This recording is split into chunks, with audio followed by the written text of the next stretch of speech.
So I actually don't know. నాకు ఈ dubbing కూడా నేను చెప్పేశాను. అది తర్వాత ట్రైలర్ వచ్చినప్పుడు అందరూ చెప్పారు యాక్చువల్లీ చేంజ్ చేయాలి. నాకు చాలా బాధగా ఉంది, ఎందుకంటే నాకు ఎప్పుడు లిప్సింగ్ బాగా రావాలి, లేదంటే అందరికీ తెలిసిపోతుంది కదా ఈ అమ్మాయి వేరేదో చెప్పింది అండ్ ఇప్పుడు వేరేదో వచ్చింది అని. సో నాకు అది ఎప్పుడూ ఇష్టం లేదు. మనం కూడా సినిమా చూస్తాము, అక్కడ వస్తే మనకి కొంచెం అన్కంఫర్టబుల్గా ఉంటుంది. సో ఫస్ట్ నుంచి నేను చాలా కేర్ఫుల్గా ఉన్నాను, ఎలా లిప్సింగ్ అవుతుందా, డబ్బింగ్ చేసినప్పుడు ఏమైనా ప్రాబ్లం, ఆ టైం స్పేసింగ్ కూడా నేను చెక్ చేసి చేస్తాను. సో అక్కడ బద్మాష్ ఫస్ట్ డైలాగే తప్ప అయినప్పుడు నాకు చాలా బాధగా అయింది. నేను చెప్పాను నువ్వు ఎల్జీసీ వాడుకోవాలి, why change the dialogue. Then అప్పుడు చెప్పారు అది సెన్సర్లో వెళ్తుంది అని, అండ్ అందుకే చేంజ్ చేసాము.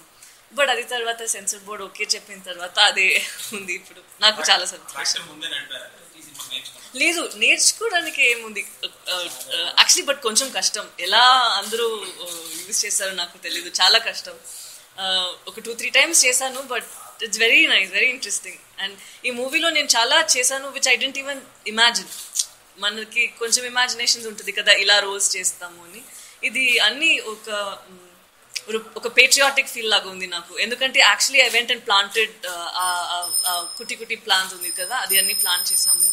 Though it was for the scene, అదన్నీ కరెక్ట్గా చేయాలి. Tractor I rode exactly that way. So నాకు పర్సనల్గా చాలా నేను నేర్చుకున్నాను.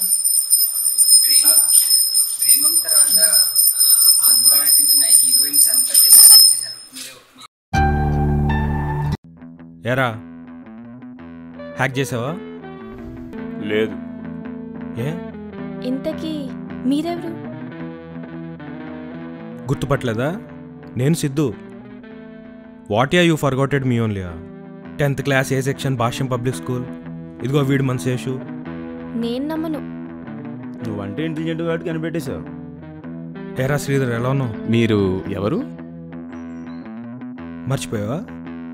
You also forgotten మీయా?